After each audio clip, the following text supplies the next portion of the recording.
Ladies and Germans, how you all doing? This is Con Ulrich. And this is Rangru. Hello, hello, hello. And folks, we are back on the most gingerbready of maps, but this is Orsha East. Rang, who do we have on the battle space today? On left-hand side, in the blue, we have Soviet Union playing the Germans of all things. A Hermann Göring division, that is, with a balanced income. Right-hand side in red, we have Matoosh playing second New Zealand with a Maverick income.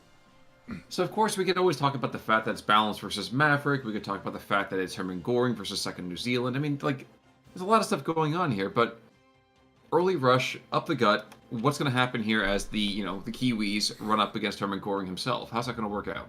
I mean, both divisions, pretty good amount of infantry, pretty decent amount of tanks. Actually, pretty evenly set up just in terms of the availability and just, unit combativeness, so to speak, of the Hermann Göring. So you have some slightly more powerful weapon at their disposal, and we're seeing very early on the armoured cars rushing up the hill, managing to snipe an infantry in or two, and getting some good early kills. Well, that's the thing, isn't it? But if I imagine these stewards, once they kind of get into play here, they're probably going to take out those armored cars. Yeah, that's one already down. BF-109 coming on in, stunning up. Geez, that central position is going to fall apart if they're not careful. Yeah, it's a pretty concise push here from the Soviet Union, but those Stuarts are in a very good defensive spot, and they should be able to deal with all of these 2-3X vehicles as soon as possible. The T-34 reinforcements will prove to be a little bit more of a tough customer. Well, the interesting thing I'm finding, too, is if you look up to the north, Staghound Rush actually kind of came on in. Yes, these Valkyries, though, these guys should be able to take it out unless they get the pin. The pin might be there. Oh, too bad. Unfortunately, both are pinned, and both will probably get forced to a surrender pretty quickly. Lots of field engineers to the north, so that northern side is going to be very, very much, an Aussie kind of area. Yeah, it's a very good capture here from Matoosh, considering in the center. He is getting rocked pretty hard here by the Soviet Union, and yeah, he's got Staghound on the southern end of that hill and a pretty good flanking spot, but this amount of medium tanks is pretty scary here, and Matoosh has pretty much lost most of his units on that hill. Yeah, exactly. Well, it's nice to see some uplites over here on the southern side of that hill, and it's nice to see even the fact that we're seeing a couple of, more Staghounds and Shermans coming on forwards.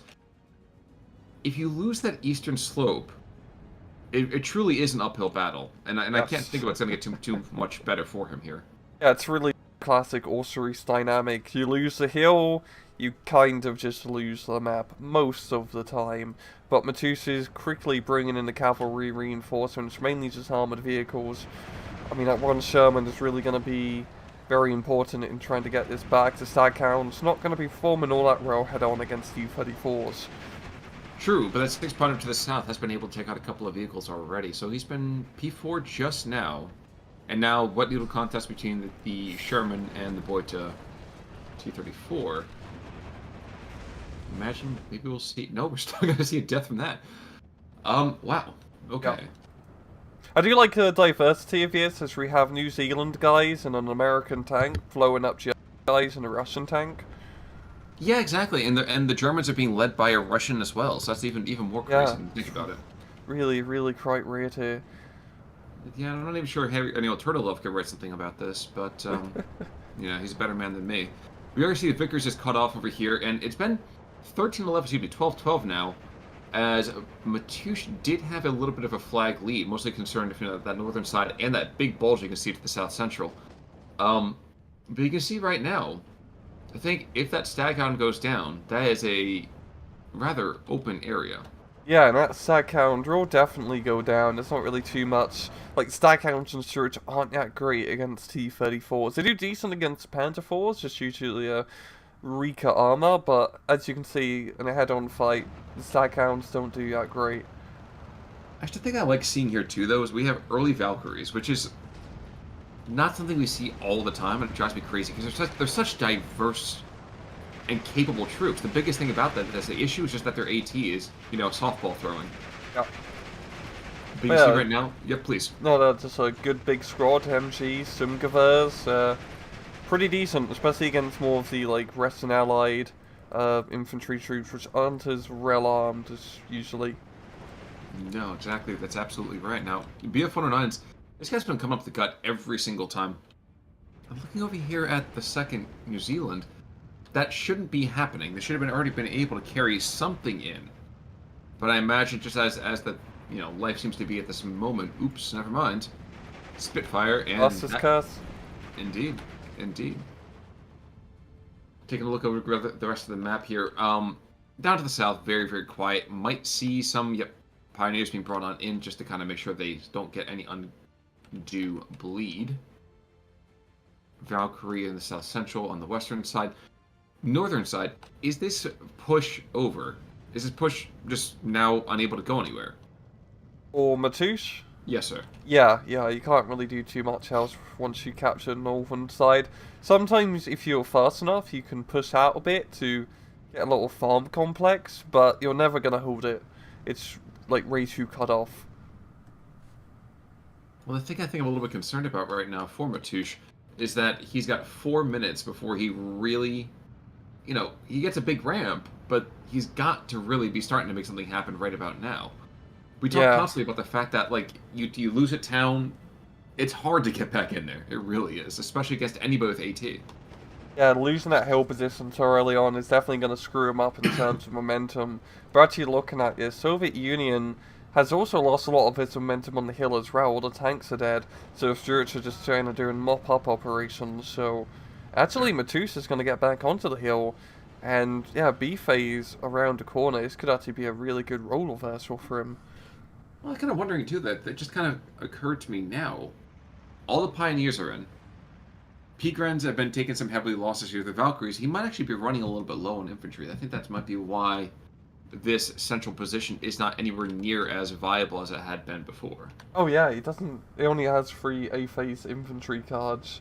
Really banking more for the B phase, of course. He is playing balance, so he's kind of have to hold offensive operations for the time being in the Central Army group till reinforcements come. And he's got a tiny bit of stuff coming on in. You can see 1 squad of infantry. He's got P4 Jagdpanzer, but P4 not going to be the best in this kind of street fight. Jagdpanzer perhaps, but not the P4. And you can see right now. Oof, and flame troops are coming on in here too, so that Valkyrie on the northern side is not going to be sitting there for too long. This could be a real good opportunity for Matoosh to push through, because he's already doing pretty good in terms of map control. He's got the north under control, he's got the south under control of those 2 farm complexes, so he's going to lose one very soon due to the Pioneer push. But in the central position, there's 4 potential flags here, which he can have under his control. So that could be a good +2 advantage, and you're going to need it as Maverick. Absolutely. Well, I think that I'm a little bit concerned about here, too, is that, yes, the farm complex is down, and there go 2 flags with it. Yeah. Which, kind of to appreciate, it caused a bit of a hassle there, to put it mildly. Another BF-109 coming back in as the hero Spitty goes away. And there we go. There we go. And Soviet Union pretty much bringing up reinforcements just in time for the central position. That Panzer IV knocking out a Stuart, same with the Jagdpanzer being brought up in. He's not going to completely lose the hill, he's going to be able to just contest it, which will be good here for the Soviet Union. I mean, he just needs to really, Maverick first balanced, dynamic, just survive till C phase. My mind is constantly having issues every single time we say Soviet Union. Just for the record. Right now I keep seeing the flag of the air from Matoosh, and I'm like, no, that's not the Soviet Union. I mean, it is, but it isn't. It'd be even more confusing if Matoosh was playing a Soviet deck. Yeah, that'd be awful for me, at least in that certain kind of levels here. And we can see right now, Peagrens get here just in time. Now, of course, these are not your I eat, bolts for breakfast kind of Peagrens. These are, I have a balanced breakfast, but, iron is not part of my diet. Not the same scariness that we're kind of used to, though they still do have those dual MGs, which give them a fairly decent amount of firepower from the distance here. Yep, long range, they do pretty damn well.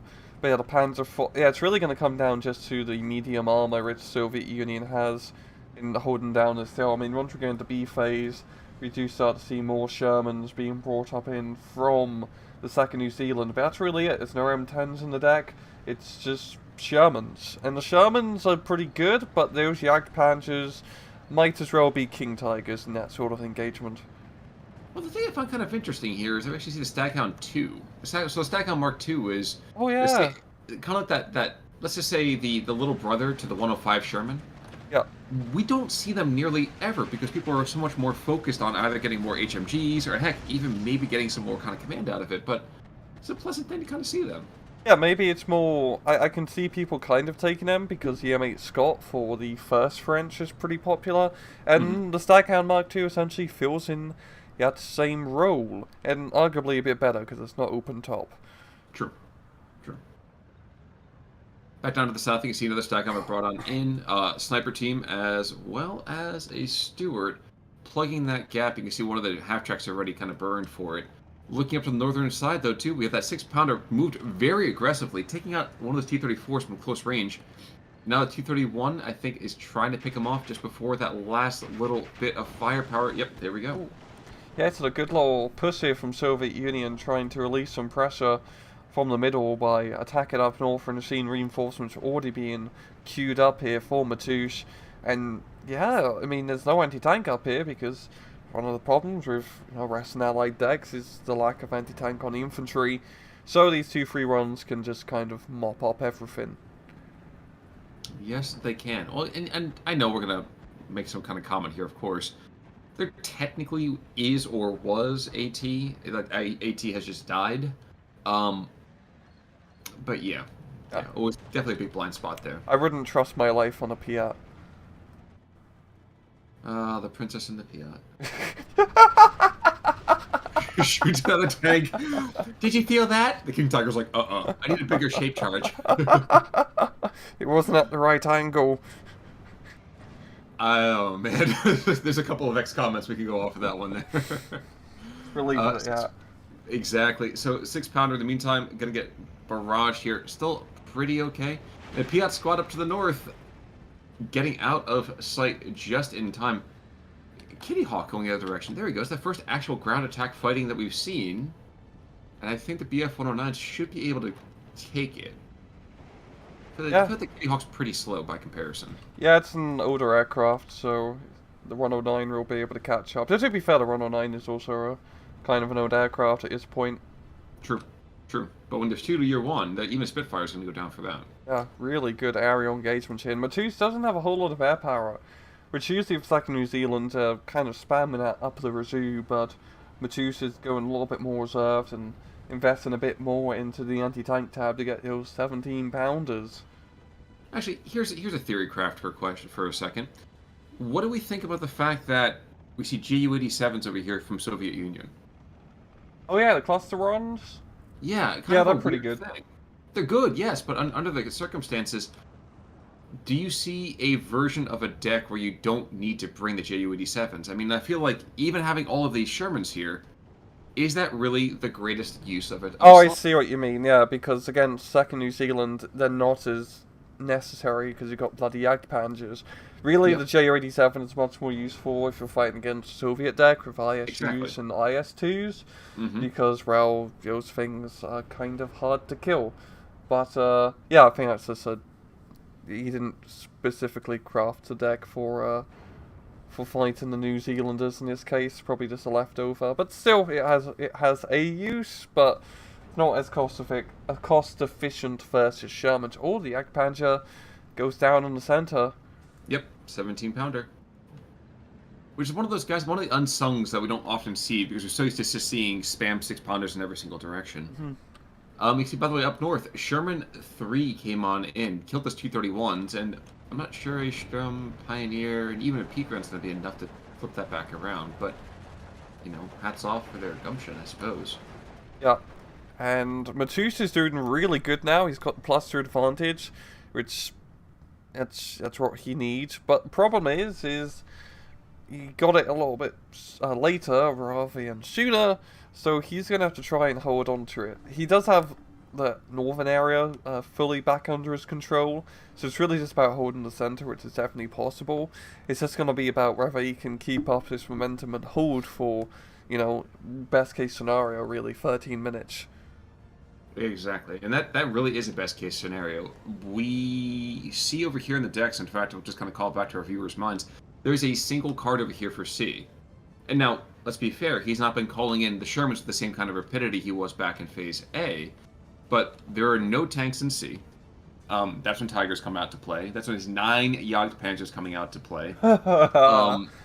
Yeah, there's not the same amount of chutzpah to kind of throw into the front lines to kind of really be dealing with the way that Hermann Göring continues to ramp into the late game.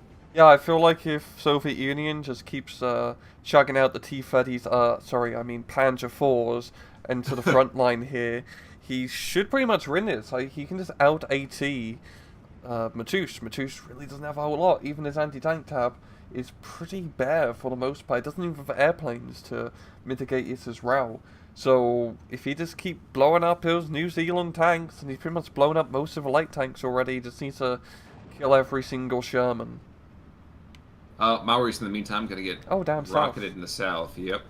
That's sneaky Maoris, man, to make a good push here. If Matoosh can capture that farm complex again down south, which he is going to do with that 17-pounder, he will be in a fantastic spot. True. That's a bit of if, but that is technically true, which is the best kind of true. Yes. Being technically correct. Yes, it's the best kind of correct. Maoris, in the meantime, they are going to resist fiercely over here. You guys continue to be rather heavy, crazy fighters here. Of course, with this fanatic traits, it's going to be really, really hard to dislodge. Stuart, in the meantime, going to have to be engaged by this P4. Because the P4 decides that he doesn't feel like actually shooting at something worthwhile and tries to silence the HMG instead. So it's a very, very interesting decision there. Oh, he doesn't have line of sight. It's because that bloody hill. I'm just quibbling. P4 is going to engage the Sherman, though. And continues to whiff. Well done, sir. Well done. You know what allowed out Sherman to win there? The good old Stadies. Yeah, and the stars. Stars and stabilizers. That's what every Sherman needs. Or really, I feel these Maoris over here need more than just the MP40s and the Thompsons. In the central part of this position, being taken over here. So the central hill is falling under a rather blue sort of atmosphere. There's a ton more Maoris coming back the other direction, as well as Shermans to kind of lead the way. So obviously this is not, the Fat Lady has not even remotely sung just yet. But things are not still that wonderful for Matoosh. No, they're really not right now. He's lost that 2-point bleed advantage, and +1 bleed, he's not going to be able to win this match. That central push once again here from Soviet Union, managing to make really good headway, capturing all the bloody flags there. And, I mean, down south it's looking pretty good for Matoosh, but that's really the best thing going for him right now. Here we go, +2. True, but now again, we're back to 11 minutes when it should have been, 7 or 8 at this point. Yeah. In the meantime, more BF-109, so just a bunch of guys flying air cover and draining the, 12-7 ammo from the Shermans, which, nice, I guess, but really not the most... It's taxpayer money. Exactly. People have bought stamps for that, man. But it is 16-8. It is 16-8. Yeah, Matoosh actually managing to sneak up in the central area, getting back those flags, and actually I'll take back my statement from a few minutes ago. It does seem like he's a bit more of a stabilized position right now. I mean, down south, Soviet Union only has 2 tanks pushing unsupported over there, and he's getting some Jagdpanzers now for the central and northern positions, but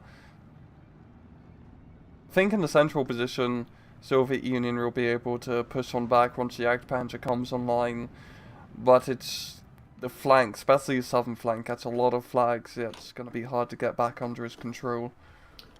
Unless, of course, we actually try to bring in those Ju-87s. I derided them a couple of minutes ago, but maybe pick a Ju-87, you can just use them for, not stress relief, but, stress infliction. Mm-hmm.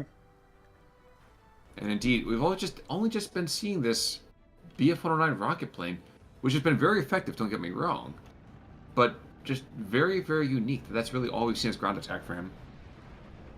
It works! As we see, true. They clearly work. That is certainly true.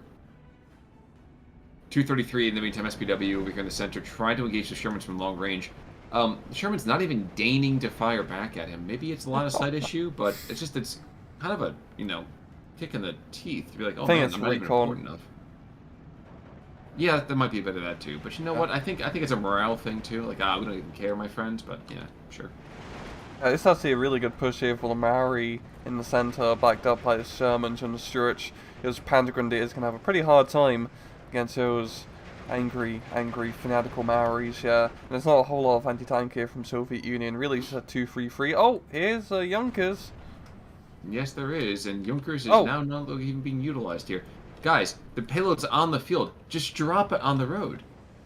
Not even anti-air. Now there's anti-air being brought in. God damn, it's casters. Full of casters' curses. Every time we mention something, they do the complete opposite. Yeah, just when you think we figured it all out, they throw us back in. Yeah, so it happens. But we are into C. So let's see what happens. We actually see the Alpha P3, which I have such a soft spot for that guy. Super big cannon, super thin armor, and at the same time, way better than a P4. Honestly, I prefer the Panzer. Okay, Panzer IV is better than the Panzer III, but in terms of aesthetics, I really do like the look of the Panzer III. It's just, you know, the perfect size medium tank. Yeah. Not too much junk in the trunk, but at the same time, a whole lot of whooping for sitting on that cannon of ass. So, you know, it works out. Yeah. And honestly, too, I mean, once you get to the later models of the P3, geez, I think it's just so much better than the P4. They really are. Yeah, it looks Especially in super this cool. game. And it's a very good tank in the early war because it was one of the early, you know, 3-man turreted tanks. So you actually had a good, like, command system inside of the tank, which made them more efficient compared to 2-man or French 1-man turreted tanks. Rooster, is that you? What'd you get in here? We're going to have, actually, the JU-87 being called back in now. He's going after Sherman 3 in the central part of the map. Excuse me, south central part of the map. The southern portion is more and more, let's say, deadly as things go right now. And I think the Sherman's going to, go down. And honestly, just looking back at it, pushing the southern point of the map is definitely a really good call because you can dig in really well. And with Maoris and Shermans, like fighting in forest is perfect for them, really. You know, black T-34s and Panzer IVs as they come around corners. The central position is going to be a bit harder as the Jagdpanzers do have a little bit more open space to work with, but I really don't see Soviet Union managing to dislodge a southern position anytime soon. Well, the weird thing is I'm trying to figure out, maybe he goes into the central part of the town and drives south. First of all, you don't have to generally worry about AT, because AT is facing west, and there's, as you can see right here, if you go to that 17-pounder, very, very, pathetic sight lines looking north. Oh, yeah. So, unless your opponent truly has a guy on the road in defense in depth, which is very unlikely, this town falls very, very quickly. Oh, it's a good point. You go from the hill, hook your way down south, and get that farm complex instead of trying to hit them head on. That would definitely be a good call of action here for Soviet Union. But right now, before he can do that, he needs to regain his central position. And the Jagdpanzer's holding in strong. I mean, it's a bloody tank, a very heavily armoured tank, but he's a little bit outnumbered. He's outnumbered, but he's never outfought. He's already killed one of his tormentors. He's got transmission damaged. Well, those Maoris, the only thing they can really do is hurl, harsh words and language at him. So, not the most to worry about, especially when you have 5 more squads of infantry being brought on in. Look to see one, I would say probably 2 flags within the next minute or so. Switch hands. Yeah, it's actually looking really well for Matoosh. He's managed to keep up his momentum into the C phase right now. It's still pretty early C phase, so the income disparity hasn't hit him too hard yet. I mean, we've seen Soviet Union just churn out the Valkyries, so maybe they'll rise to the occasion. That's true. That's true. We'll see if this is their ride to glory, Okay, here comes the Piat. Bring out the Piat! Steady now, ready for it to get closer. Here we go. Good shot, good shot.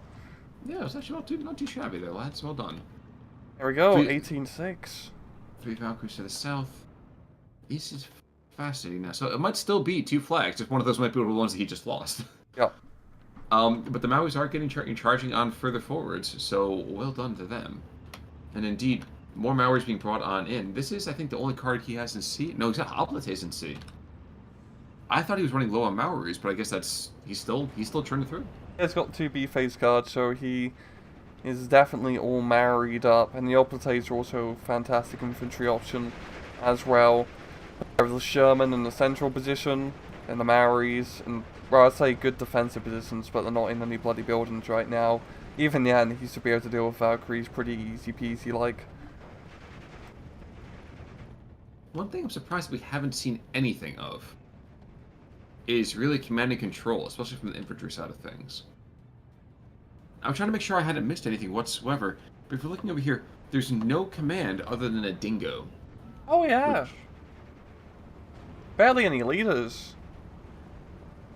they can just imagine that just like the madness of two swaths of men having at each other. We need to have gentlemen to restrain their armies. But no, like there's been no officers whatsoever, and I feel like maybe that's been part of the reason that some of this material has been kind of, in my mind, almost a little bit thrown away, especially the infantry. Yeah, I guess for Matoosh you can kind of get away with it, the Maoris, because they just won't ever surrender. But yeah, honestly, I mean, we saw like a Digger's leader up north, but even in from the German side, barely any officers, and leaders are such an important unit in this game, really. Just the extra veterancy, as well as the ability to stop people from surrendering the cowards, is, you know, such an important playstyle. And receive like how Gonjo plays, for example, he keeps all his infantry surrounded by the platoon leader, acting as kind of like a central point for the squad or platoon, so to speak. Like, they can perform really well, like the Piat down south.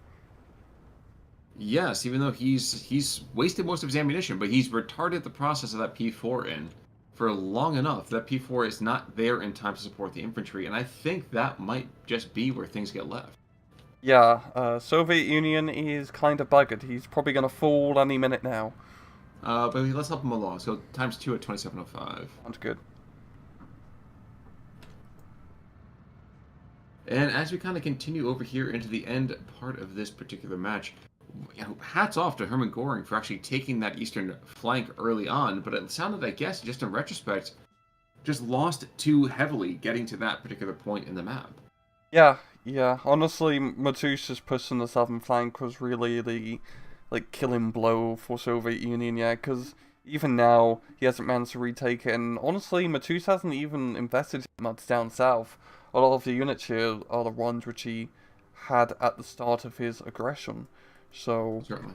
yeah, like, good play, and just after that, just a standard meat grinder in the center, and he managed to meat grind pretty well. But you see right here, I mean, despite the fact that there was such a meat grind in both directions, you can see that the KD is not a huge difference between the two. Indeed, actually, looking at some of the 2nd New Zealand troops, not massive standouts. I mean, there was that 117-pounder, McGray, which makes me kind of wonder why we have a Scotsman in a New Zealand division, but what have you. 17-pounders really overall. The 17-pounders, I feel like, were, again, the unsung heroes here. Yeah, he managed to just barely have enough anti-tank to last him the match, which is pretty lucky for him, because he did not have a whole lot of anti-tank available. Now, the other direction, you can see, like you said before, there's T-34s. Schrader, for example, he doesn't just make, you know, great beer and Hofbrau beer, but he kills staghounds and stewards by the score, so well done to him. And, you know, it's very, very strange, because I always feel like Hermann Göring, you have to come out swinging, but then you have to keep swinging consistently. You cannot let up. Like, there are other divisions you can kind of wait and kind of bide your time, but that's not Hermann Göring. Yeah.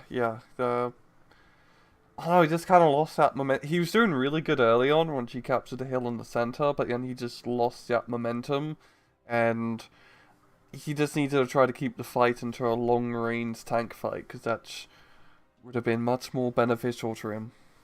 Actually, it would have been really beneficial to him? Artillery. Tiger? That too. But artillery would have been great. Yeah. Or really anything like that. But, you know, neither side any artillery, neither side any leadership whatsoever. So maybe those guys are back with the baggage. I don't know. Yeah, it's all for the enlisted men to fight this war. Yeah, and the non-coms, they work for a living. But well done over here to Matoosh. I honestly thought that was going to play out very, very differently than what happened. So well done to him. Oh, done indeed. Any final thoughts, sir? No. Well, folks, this will be it for us today. Until, another day this week, I'm Con Ulrich. I'm Rangru, take it easy.